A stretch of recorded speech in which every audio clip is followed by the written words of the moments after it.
En el nombre del Padre, y del Hijo, y del Espíritu Santo. Señor, abre mis labios.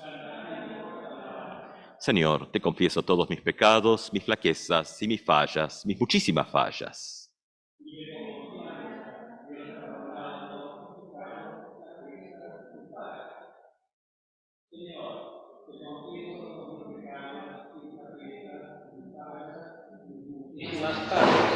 Vive con confianza, Dios ha perdonado todos tus pecados, tus flaquezas y tus fallas. Gloria sea al Padre, y al Hijo, y al Espíritu Santo, como era al principio, es ahora y será siempre, por los siglos de los siglos. Amén.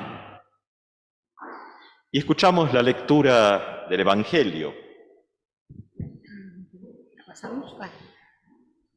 Bien, la lectura del Evangelio de hoy se encuentra en Lucas, capítulo 12, versículos del 49 al 56. Lo vamos a encontrar en la página 1510 de las Biblias, por si lo queremos seguir ahí.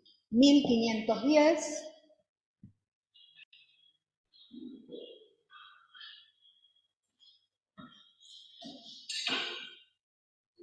Y dice así: Yo he venido a traer fuego sobre la tierra, y cómo desearía que ya estuviera ardiendo. Tengo que recibir un bautismo, y qué angustia siento hasta que esto se cumpla plenamente. ¿Piensan ustedes que he venido a traer la paz a la tierra? No. Les digo que he venido a traer la división. De ahora en adelante, 5 miembros de una familia estarán divididos, 3 contra 2 y 2 contra 3. El padre contra el hijo y el hijo contra el padre, la madre contra la hija y la hija contra la madre, la suegra contra la nuera y la nuera contra la suegra. Digo también a la multitud: ¿cuándo ven que una nube se levanta en occidente? Ustedes ven enseguida que va a llover, y así sucede. Y cuando sopla el viento del sur, dicen que hará calor, y así sucede. Hipócritas, ustedes saben discernir el aspecto de la tierra y del cielo, ¿cómo entonces no saben discernir el tiempo presente? Palabra inspirada. Le damos gracias. Gracias y paz a ustedes de Dios nuestro Padre, de su Hijo Jesucristo. Amén. Bueno, seguimos nuestro leccionario y, bueno, ha saltado algunas partecitas, pero tenemos uno de los textos así, que inclusive esta Biblia le pone un título, Jesús, signo de contradicción, que es uno de los textos así controvertidos, porque a veces tenemos ciertas imágenes que nos construimos y, bueno, a veces el texto bíblico va por otro lado, ¿no? Texto que vamos a encontrar con un formato mucho más duro en Mateo. Piensan que he venido a traer paz, no, vengo a traer espada, dice. Y bueno, aquí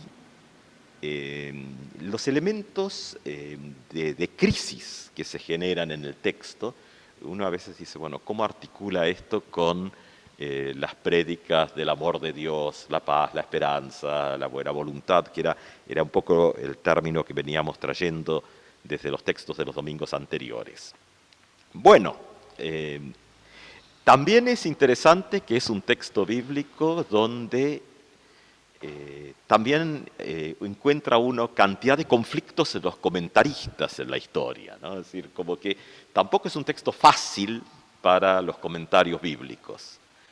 Entonces, bueno, ¿y cómo se lo lee? Interesante también cuando uno lo mira, dice, bueno, ¿dónde corta el leccionario? ¿Por qué no juzgan, a ver si es ese, ustedes mismos lo que es justo quedó fuera? Porque cierra con hipócritas, ustedes saben discernir el aspecto de la tierra y del cielo, ¿cómo entonces no saben discernir el tiempo presente? Ahí corta. Y el que sigue, ¿por qué no juzgan ustedes mismos lo que es justo? Bueno, por un lado, uno puede hacer junto con algunos de los viejos comentaristas una mirada del texto, dice, bueno, es un texto que apunta hacia el camino de Jerusalén y hacia la cruz. Nosotros tenemos un poco el problema con nuestros leccionarios. Nuestro leccionario tiene en la primera mitad del año la Pascua y después los textos van nuevamente avanzando hacia la cruz. Es como que, y cuando se está en ese camino aparece el Adviento. Entonces es a veces un poco complejo porque los textos como que se leen, no se leen dos veces, pero como que la linealidad que tenemos sí, como que se duplica. Entonces cuando leemos este texto, posiblemente hay que ponerlo en todo el contexto de la pasión, muerte, la crucifixión, la resurrección. La paz, porque uno dice, bueno, pero imágenes del Antiguo Testamento, ¿no? Las proféticas, y se llamará su nombre admirable, consejero, Dios fuerte, Padre eterno, príncipe de paz. El canto de los ángeles en la noche de la Navidad, gloria a Dios en las alturas, en la tierra paz, buena voluntad para con la humanidad. Ahora, del mismo modo, hay como otros textos que a veces no son los que leemos. Son los que también el leccionario muchas veces va dejando fuera. Si seguimos con la primera parte del Evangelio según San Lucas, a los 8 días en el templo, que es la parte del Evangelio que tiene los grandes cánticos, ¿no? Bueno, Simeón, con el ahora Señor despides a tu siervo en paz, conforme a tu palabra, el nunc dimittis, ¿no? Y después, si uno sigue leyendo el texto, Simeón dice que el niño será la caída de muchos y el ascenso de otros en Israel. Y le dice a María, y una espada atravesará tu corazón. Es decir, junto con los textos que leemos más de costumbre, también están estos otros textos. Entonces, bueno, ¿cómo se interrelacionan? Porque los elementos que aparecen acá, bueno, uno esperaría la paz, y tal vez parte del problema es el uso de las palabras. Que hoy en día tengamos conceptos de paz que a lo mejor no son los mismos de los textos de estos que tienen 2000 años, o más, porque se inscriben en la tradición. Tengamos en cuenta que para la tradición judía, el saludo, que es paz con ustedes, ¿no? Jesús lo va a usar también, shalom, ¿no? Pero es un concepto muy grande, muy integrador, amplio. La paz en este concepto es el bienestar integral que abarca todas las esferas de la vida. Nosotras hoy en día nos conformamos que no haya demasiado conflicto. O sea, tenemos un modelo un poco más devaluado de la palabra. Y esto apunta a una integralidad. También el anuncio de la crisis. Porque, y acá es muy posible que atrás de esto está el profeta Miqueas y toda esta mirada, y también tener en cuenta que mucho del Antiguo Testamento, los profetas que anuncian paz son los falsos profetas. O sea, los que anuncian que viene la paz no son los verdaderos. Los verdaderos profetas son los que anuncian que viene un desastre. Esto hace la tradición profética. Entonces, también es posible que Jesús no quiera quedar pegado con aquella tradición de los falsos profetas. Algo que por ahí uno recuerda, la historia de Jonás, que es un relato. Jonás es llamado para ir a predicar a Nínive, ¿no?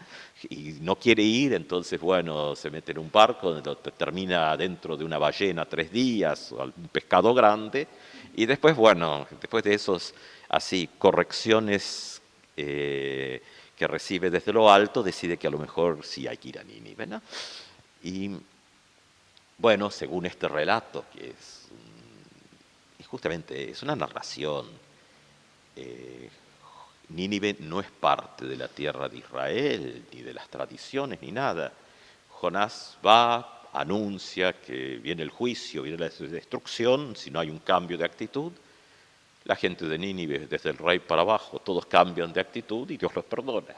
Entonces Jonás después está enojado porque se sienta para ver la destrucción de la ciudad y la destrucción no viene. Claro, porque pese a que se ha cumplido lo que se espera, Jonás ha quedado como falso profeta. La profecía no se cumplió. Entonces, hay en estos textos también mucho de esto, ¿no? Es decir, de que la presencia de Dios trae crisis, porque genera cambios, pero también el profeta que lo anuncia, de alguna manera tiene que quedarse y presenciar, ser testigo de aquello que está anunciando. Bueno, eso está en los textos. Entonces, cuando encontramos este Jesús, signo de contradicción, también la época. Una de las cosas preciadas, según dos de los comentaristas tradicionales, era justamente los valores de la familia, cierta construcción familiar. Y, bueno, históricamente también, Lucas escribe en la comunidad que es de habla griega, y el cristianismo empezó a traer una serie de conflictos familiares entre las generaciones jóvenes y las generaciones mayores. No es un modelo el que había donde la conversión a otra tradición religiosa estuviese incorporada. Claro que el cristianismo probablemente en un primer momento simplemente se veía a sí misma como una reforma de la religiosidad de la época. Claro, después, bueno, no es tan sencillo. Después estas cosas a veces hacen puff. Lutero también no pretendía hacer una escisión. Quería reformar la iglesia. Bueno, también hizo puff. Entonces, estos conflictos que trae el texto, aunque los que son así más de la línea histórico-crítica sostienen que vienen de muy atrás y que posiblemente de Jesús mismo, ¿no? Pero también estamos en una época donde estos conflictos estaban muy presentes. Entonces, ¿cómo encontrar esa presencia de Dios en medio del conflicto? Porque lo que Jesús trae con respecto al bautismo, el fuego, bueno, también. En la tradición hebrea el fuego tiene connotaciones más negativas, entre los griegos más positivas. Bueno, ¿quién es el público que escucha también? Y lo que nos pasa a nosotros, nosotras hoy en día, también cuando lo leemos, lo hacemos desde cómo experimentamos la vida y también nuestra construcción de valores, todo lo que nos va constituyendo. Entonces las mismas palabras a veces tienen en el tiempo, bueno, distintas aproximaciones. El conflicto, que parece estar acá, también abre puertas, porque, les decía hace un momento, si uno agrega ese versículo que el leccionario por alguna razón dejó de lado, tal vez porque en algún momento dice, bueno, hasta acá, ¿por qué no juzgan ustedes mismos lo que es justo? Cierra un poco lo que veníamos de unos domingos atrás cuando a Jesús le piden que Señor, haz que mi hermano comparta la herencia, ¿no? Y él dice, ¿quién me ha puesto sobre ustedes como juez y partidor? Que Jesús se pone fuera de estas temáticas.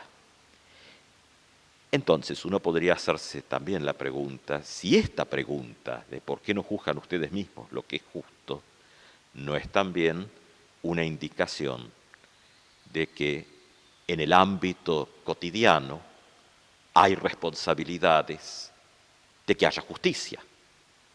Es decir, esto de que también en la tradición, especialmente cristiana, posterior, hay un concepto, y en la Reforma muy fuerte, de que los 10 mandamientos están inscriptos en los corazones de todos los seres humanos. Como que Dios no actúa solamente en un área, sino actúa en la totalidad. Ahora, claro, que estén inscriptos es una cosa, que se pongan en práctica es otra. Si es posible cumplirlos o no, que es un tema teológico, es otro problema. Pero el tema de la justicia es un tema que entonces Jesús se ha puesto al costado y ahora el final, si agregamos el versículo 57, vuelve a traer esto. Los seres humanos sí somos responsables por el bienestar cotidiano, especialmente de los y las demás. Entonces, bueno, claro, ahora sí, va a haber conflictos. Va a haber conflictos porque lo que está interviniendo en esto genera cambios. Si uno quiere leer el texto en el presente, es decir, teniendo en cuenta toda esta vieja cuestión alrededor y de época, pero también nos encontramos con un texto que llama a repensar los modelos en los cuales vivimos y que consideramos naturales. Es decir, es interesante porque de todos los ejemplos o de todas las aproximaciones posibles, lo que ha ocurrido es que Jesús toca el tema de la familia. Y entonces uno se pregunta, bueno, hoy en día, ¿cuántos nuevos modelos de familia hay y con qué ojos los miramos? Las iglesias en general se especializan a mirar estas cosas con los ojos de los fariseos, ¿no? Y entonces, en lugar de decir, a lo mejor el texto, hoy podemos leerlo con toda la crisis que trae, pero con ojos positivos. Es decir, no es la comunidad que llora porque se le están cambiando las cosas. Bueno, algunos lo estarán haciendo, sin duda. Pero hay una serie de cambios también en la sociedad que son para el bienestar y beneficiosos para muchas personas, que en otros momentos quedaron relegadas. Entonces, ahí, esto que tiene un corte un poco apocalíptico, se convierte en buena noticia también. Es decir, no todas las costumbres que arrastramos, ni todos los tiempos anteriores han sido mejores.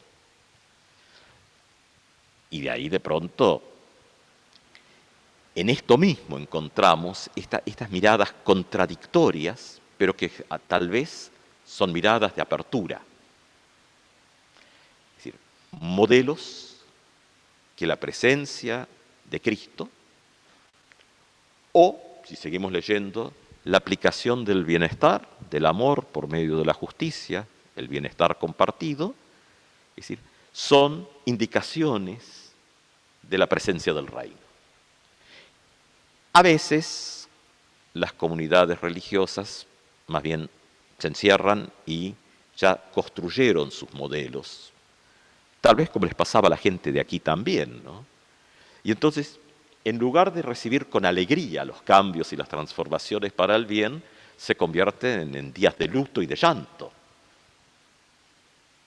Luto y llanto por lo que ya no está, en lugar de tener apertura y alegría. En esto, y junto con la paz, ¿no?, que aparece en el texto, la paz aparece con el reino y aparece después. Es decir, en ese camino que se va transitando. En este momento, la crisis que aparece, entonces, no leerla desde lo negativo, sino poder mirarlo como espacio de esperanza y de transformación. Si uno lo lee hoy en día y en la semana, bueno, claro, el texto complicado, y cuando uno empieza a buscar el texto griego, más complicado todavía, pero dice, para la época en que están las palabras de Jesús, y aún en nuestra época, es un cuestionamiento a todo el modelo patriarcal de familia. Y claro, el libro de los Hechos, que sale también de la pluma de Lucas, miro la hora antes que me reten, y sí, acá hay que... ¿Dónde estaba? El libro de los Hechos, sí. Que sale también de la pluma de Lucas, presenta un modelo de comunidad familia, de hermanas y hermanos. Es decir, es otro modelo. Aunque claro, estas cosas probablemente no son puras unas otras, pero como que otro modelo aparece. Otro modelo más comunitario, donde ciertas estructuras que justamente pasan de padres a hijos y de madres a hijas, entran en conflicto. Entonces uno puede mirar el conflicto como algo negativo y quedarse a llorar el pasado, y bueno, mientras tenga lágrimas puede hacerlo, y cuando no hay más lágrimas, hasta ahí uno llega. Y lo más probable es que se quede muy solo, muy sola. O poder ver la buena voluntad de Dios actuando, transformando y generando nuevas posibilidades. Y pensando en aquellos y aquellas que han hecho ahí los cursos de teología y todo, cuando Lutero dice qué es lo que hace a un teólogo, no dice teóloga, pero bueno, hoy en día diríamos teólogo, teóloga, que es hacer teología, ¿no? Y entonces va a decir, dice, los teólogos de la gloria, llaman a lo bueno malo y a lo malo bueno. O sea, el mal teólogo dice, eso está mal, porque Dios lo hizo de otra manera. Y no ve la acción de Dios. Esto lo dice Lutero en el 1500, ¿no? Así que hace mucho. No sé si tendrá algo que ver con hoy o no, pero bueno. Es decir, ¿cuántas veces como comunidades, en lugar de ver la acción de Dios, decimos, eso es malo? Y Lutero dice, cuidado. Los teólogos de la gloria dicen eso, de que llaman lo malo bueno y lo bueno malo. Sigue diciendo, el teólogo de la cruz, o tal vez mejor traducción es el teólogo, teóloga, que hace teología a partir de la cruz. Sería mejor la traducción. Dice, llama las cosas por su nombre. Es decir, quien lee desde Jesucristo, es lo que está diciendo, puede ver en estas cosas que son cambios y a veces crisis, puede ver la esperanza realizándose. Cuando se busca simplemente modelos que no tengan conflicto, que no tengan crisis, lo que llamamos paz con las palabras devaluadas, muchas personas quedan subsumidas, aplastadas por estas palabras.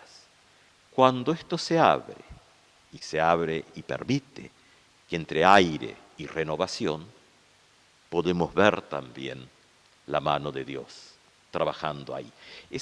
Cuando el Espíritu, dice la tradición por lo menos, que lo podemos ver actuando o la podemos ver trabajando, donde están las promesas, pero también trabaja en todo.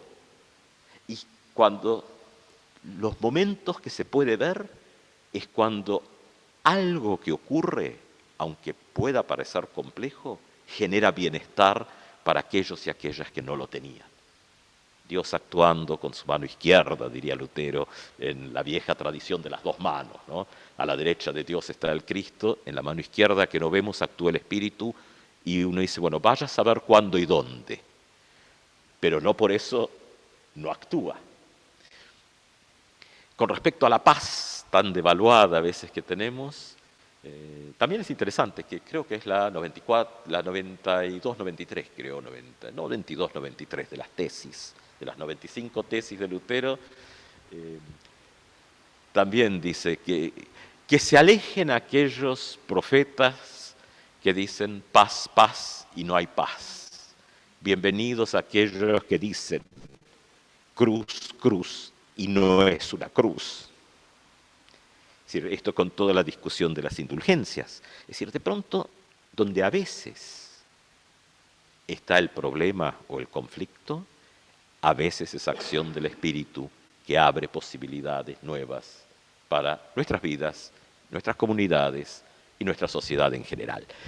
Quiera nuestro Señor permitirnos el regalo del Espíritu de poder ver en el mundo cotidiano que donde se amplían derechos, donde aquellos y aquellas que han estado postergadas, tienen nuevas posibilidades, donde hay justicia, es decir, que podamos ver también ese Espíritu que actúa cuidando de toda la creación. Y que podamos verlo justamente a partir del evento de Jesucristo crucificado y resucitado. Que así sea. Amén.